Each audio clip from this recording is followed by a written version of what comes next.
Hello everyone. In the last class, we discussed about ideal and non-ideal solution, definition of ideal and non-ideal solution. तो simple definition है, जो solution Raoult's law को follow करते हैं, obeys करते हैं, that is called as the ideal solution, और जो सॉल्यूशन ओबेज नहीं करते that is called as the non-ideal solution. The solution which obeys the Rolle's law over an entire range of concentration is called as an ideal solution, and the solution which does not obey the Rolle's law over an entire range of concentration is called as non-ideal solution. तो ideal and non-ideal इसका मतलब जो भी solution रहेगा, दो component जब अलग होते हैं तो मिक्स करने के बाद जो हर कंपाउंड का प्रेशर होता है, जिसको आप पार्शियल प्रेशर बोलते हैं, P1 एंड P2, तो इसकी वैल्यू कितना आना चाहिए? तो P1 is equal to P01. तो P01 का मतलब होता है जो मिक्स करने के पहले का उसका वेपर प्रेशर प्योर कंपोनेंट का, और X1 का मतलब जब सॉल्यूशन बनाया तब उसमें इसका concentration in terms of mole fraction, दोनों का प्रोडक्ट और ये प्रेशर सेम आना चाहिए. अगर ऐसे होता है तभी आप बोल सकते सॉल्यूशन को आइडियल. लेकिन बहुत ऐसे सॉल्यूशन एक्चुअली होते नहीं. No solution is ideal one.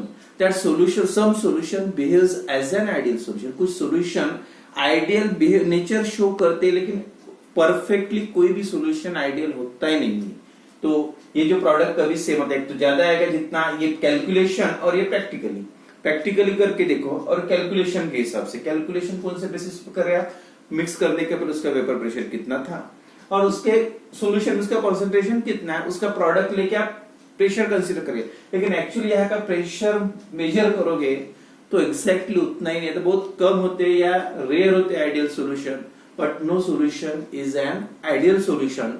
Some solution that behaves like ideal. कुछ सॉल्यूशन बिहेव्स करते हैं लेकिन परफेक्टली कोई भी सॉल्यूशन आइडियल नहीं होता है. तो आइडियल का मतलब है ये रोल्स लॉ को फॉलो करने वाले. तो first, what is an ideal solution? तो definition तो हो गई. Ideal solution क्या है? The solution which obeys the Rolle's law over an entire range of concentration is called as an ideal solution. और कल बताया था मैंने, कोई भी solution का जो वेपर प्रेशर होता है that only मतलब that totally depends on this intermolecular forces of attraction. ये मॉलिक्यूल का दोनों में attraction ज्यादा रहेगा, strongly attraction है तो एक दूसरे को छोड़ेंगे नहीं, वेपर्स बनेंगे, मतलब वेपर प्रेशर कम रहेगा. अगर ये अट्रैक्शन वीक है, लूजली बॉन्डेड है, इजीली सेपरेट हो सकते तो ज्यादा वेपर्स बनेंगे, जैसे पेट्रोल वगैरह होता है. तो इंटरमॉलिक्यूलर फोर्सेस ऑफ अट्रैक्शन जिसका कम होता है उसका वेपर प्रेशर ज्यादा होता है, और जिसका इंटरमॉलिक्यूलर फोर्स ऑफ अट्रैक्शन ज्यादा होता है उसका वेपर प्रेशर कम होता है. तो ideal and non ideal solution. तो फर्स्ट आइडियल की कुछ प्रॉपर्टीज, कैरेक्टरिस्टिक देखेंगे. तो पहली जो डेफिनेशन बताया था, क्या definition? The solution which obeys the Raoult's law over entire range of concentration is called as an ideal solution. अब सेकंड प्रॉपर्टी है, कैरेक्टरिस्टिक बोल सकते हैं स्पेशली आइडियल सॉल्यूशन का. नो हीट इज इवॉल्व और absorb when two components forming an ideal solutions are mixed. जब दो component, अब दो लिक्विड मिक्स कर रहे हैं, वो दोनों को जब आप मिक्स करोगे तब हीट इवॉल्व भी नहीं होगी या एब्जॉर्ब भी नहीं होगी. मतलब एंथैल्पी ऑफ मिक्सिंग, जो हीट इवॉल्व या एब्जॉर्ब जो आप बोलते हैं एक्सोथर्मिक एंडोथर्मिक रिएक्शन, इवॉल्व भी नहीं रही और एब्जॉर्ब भी नहीं, मतलब कोई हीट में कोई एनर्जी में चेंजेस नहीं होता है. मतलब for an ideal solution no heat is evolved or absorbed when two components forming an ideal solutions are mixed. Means the enthalpy of mixing represented by del enthalpy of mixing H is always equal to 0. इन दो solution को आप mix करो, heat evolve भी नहीं होगी, absorb भी नहीं होगी, मतलब जितनी हीट है पहले उतनी ही रहेगी बाद में, मतलब initial is equal to final. तो enthalpy of mixing is always is equal to 0. ये पॉइंट याद रखो फॉर एन आइडियल सॉल्यूशन. जब भी कोई सॉल्यूशन आइडियल होता है तो एंथैल्पी आपने अगर कैरेक्टरिस्टिक पूछा इतना भी लिखा तो सफिशिएंट है.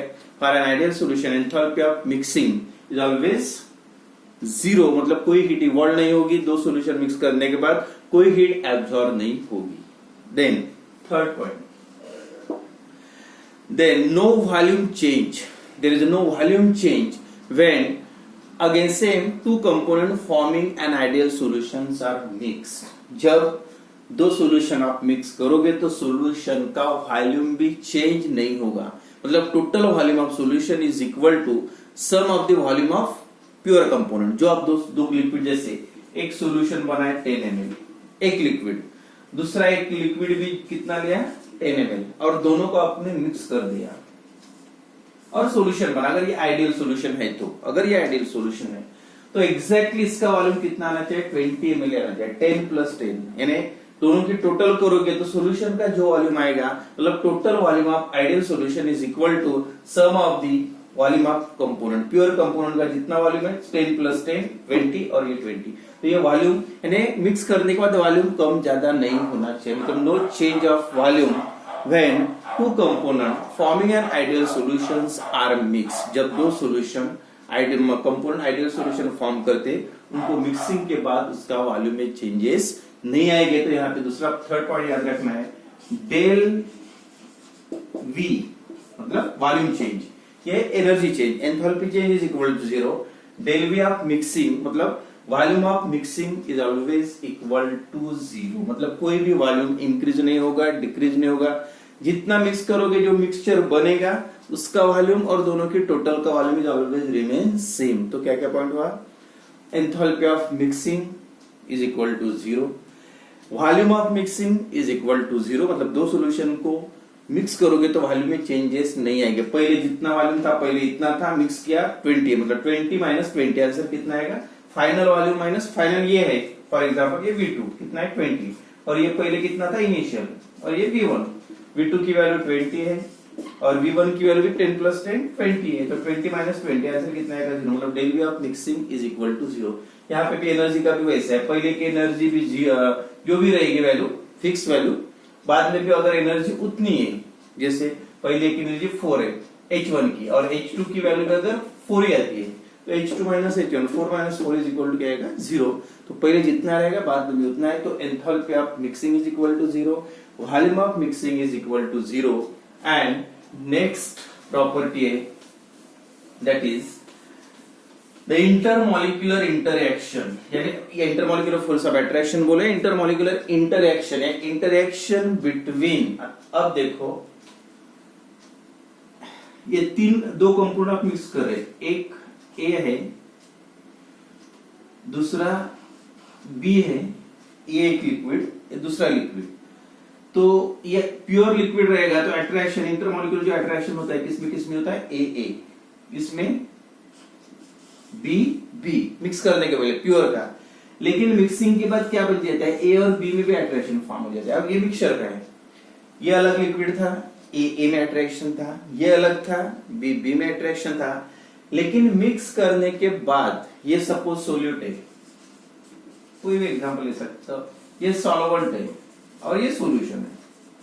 तो इन आइडियल सॉल्यूशन, अगर वो सॉल्यूशन आइडियल है तो सोल्यूट इंटरेक्शन एंड सॉल्वेंट है interaction between solute and solvent, ये सोल्यूट और सॉल्वेंट में अट्रैक्शन फॉर्म हो जाता है मिक्सचर के बाद।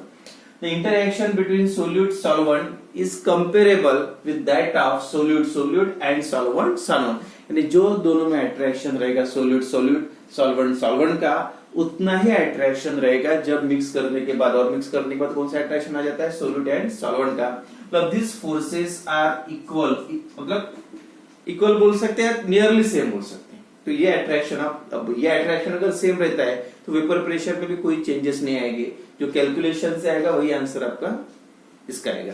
तो नेक्स्ट पॉइंट कौन सा है, the interaction between solute solvent are comparable with that of solvent and solute में जो अट्रैक्शन रहेगा वही solvent में जो अट्रैक्शन रहेगा वही इंटरएक्शन या वही अट्रैक्शन solute में भी हो सकता अगर वो सॉल्यूशन आइडियल है तो ये एक point.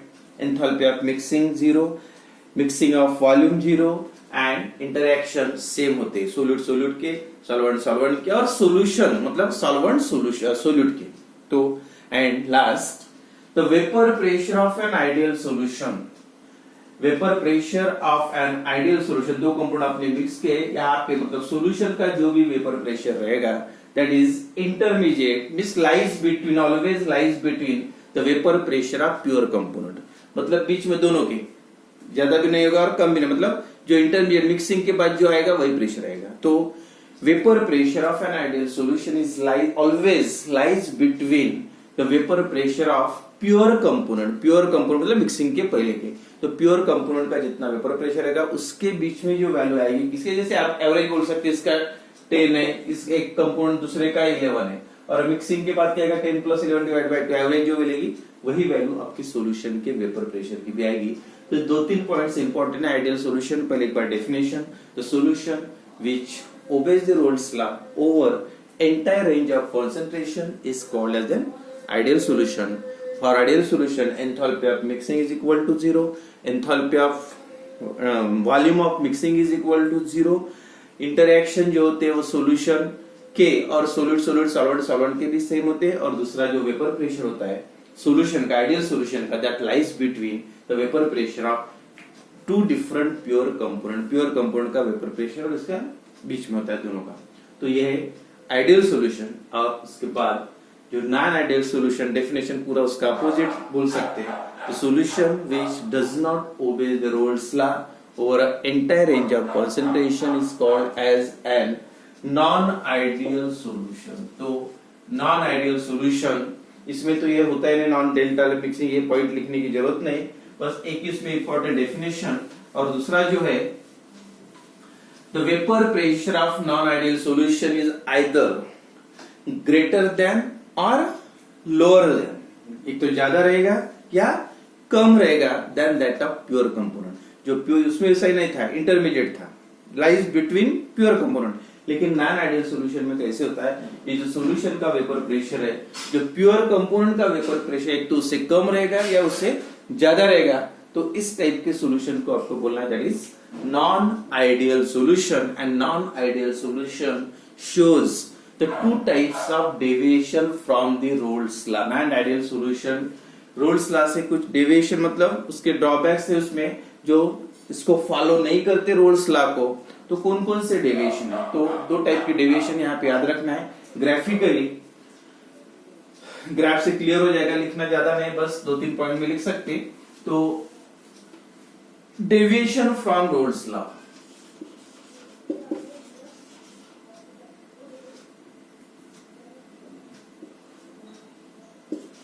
deviation from Rolle's law,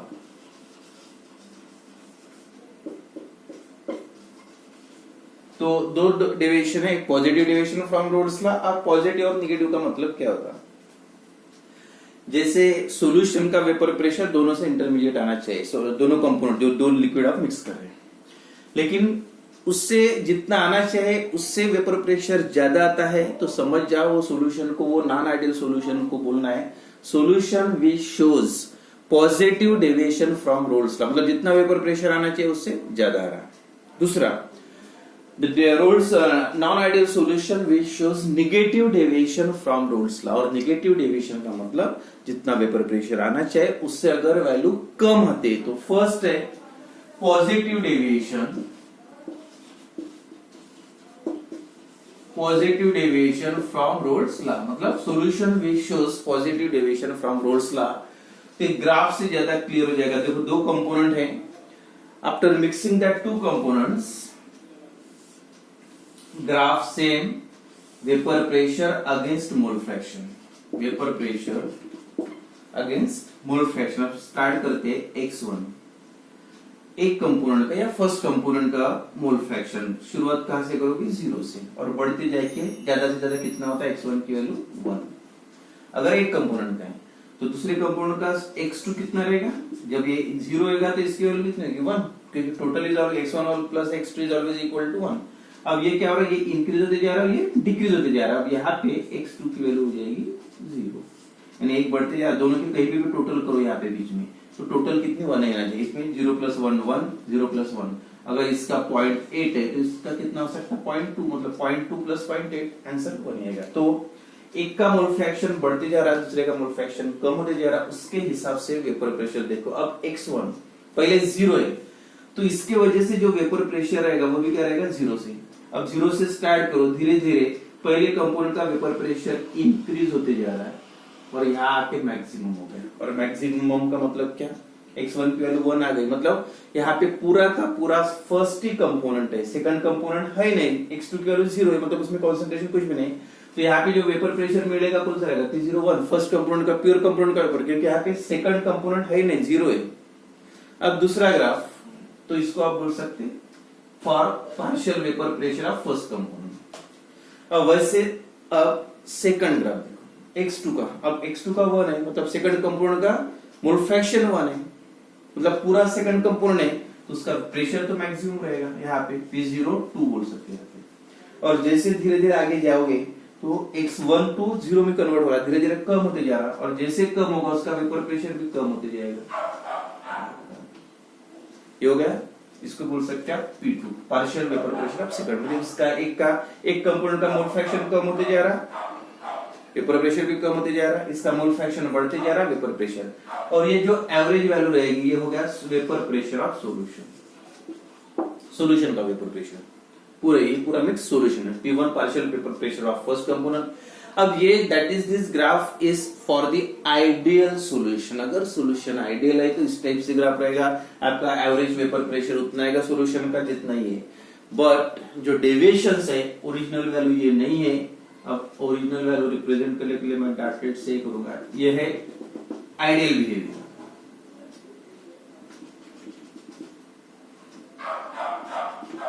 but actual जो प्रैक्टिकली आपको प्रेशर दिखेगा कैसे रहेगा, देखो यार,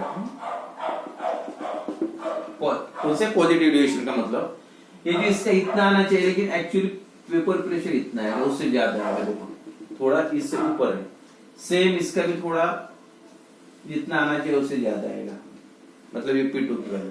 और ये सॉल्यूशन का वेपर प्रेशर जितना आना चाहिए उससे ज्यादा है। मतलब सर ग्राफ में देखो ऊपर से लाइन, ऊपर से इसका मतलब जो एक्चुअल होना चाहिए उससे ये आइडियल बिहेवियर है। डॉटेड लाइन जो दिख रहे हो आइडियल बिहेवियर है, तो आइडियल से वैल्यू ज्यादा आती है, मतलब this solution, this non ideal solution shows positive deviation from Raoult's law, मतलब ये डेविएशन होगा, यानी इतना आना चाहिए लेकिन एक्चुअली प्रैक्टिकल कितना आ रहा, थोड़ा ज्यादा आ रहा।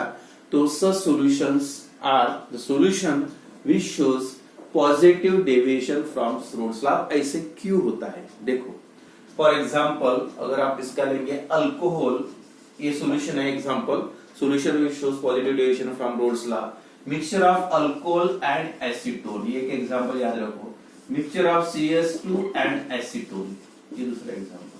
This type of solution shows positive deviation from Rolle's law। क्यों ज्यादा वेपर प्रेशर आता है, देखो पहले से।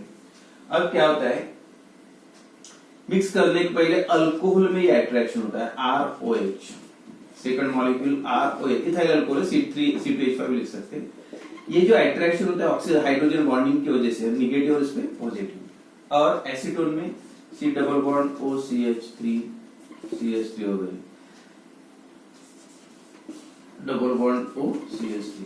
अब जो अल्कोहल में अट्रैक्शन बहुत ज्यादा होता है, अट्रैक्शन ज्यादा रहा तो एक दूसरे को मॉलिक्यूल पकड़ के रखेंगे, तो वेपर प्रेशर कम रहेगा, वेपर प्रेशर कम रहेगा। जो अलग थे, प्योर थे, ये अलग था अल्कोहल, एसीटोन, इसमें भी ऑक्सीजन पे थोड़ा सा नेगेटिव चार्ज होता है, कार्बन पे पॉजिटिव, तो थोड़ा सा अट्रैक्शन ज्यादा था पहले, अलग अलग थे। लेकिन मिक्स करने के बाद कौन सा अट्रैक्शन आ गया, ये अल्कोहल ROH और ये एसीटोन का जैसे C+O एसीटोन है CH3CH3, ये अट्रैक्शन बढ़ गया। मतलब अट्रैक्शन बढ़ गया नहीं बोलते, ये जो पहले अट्रैक्शन था अल्कोहल में अट्रैक्शन था हाइड्रोजन बॉन्डिंग की वजह से, अब यहाँ पे अट्रैक्शन वो नहीं रहा। तो पहले से क्या हुआ, जो इंटरेक्शन कम हो गया, इंटरेक्शन कम हुआ, अट्रैक्शन कम हुआ, इंटरमॉलिक्यूलर फोर्स ऑफ अट्रैक्शन कम हो गए, और इंटरमॉलिक्यूलर फोर्स ऑफ अट्रैक्शन कम हो गए तो वेपर प्रेशर कितना हो जाएगा, कम हो जाएगा, मतलब वेपर प्रेशर ज्यादा होगा अगर अट्रैक्शन कम होता है तो मिक्सिंग के बाद जो अट्रैक्शन है, मिक्स करने के बाद दो कंपाउंड में जो अट्रैक्शन, मतलब सोल्यूट सॉल्वेंट का जो अट्रैक्शन है that is weaker then solvent and solute. दो कंपोनेंट का जो अट्रैक्शन है उससे मिक्सिंग के बाद वीक बन जाता है, और अट्रैक्शन जब वीक होता है तो वेपर प्रेशर ज्यादा होता है, इसलिए जो वेपर प्रेशर आता है। तो बाकी ग्राफ ये इंपॉर्टेंट है, बाकी आपको ये लिखना है in this type of solution या this type of the solution in which the solvent interaction is stronger than solute-solvent interaction is weaker than solute and solvent interaction. In that case, so such type of solution shows positive deviation from Rolle's law and their vapor pressure is higher than that of expected value, than that of pure component का जो vapor pressure होता है उससे ज्यादा value आती है। तो example याद रखना है, एक अल्कोहल एंड एसीटोन और दूसरा carbon disulphide and acetone, this mixture जो भी वेपर प्रेशर आना चाहिए उससे वैल्यू ज्यादा आएगी। तो ये पॉजिटिव डिविएशन हो गया, कल नेगेटिव डिविएशन।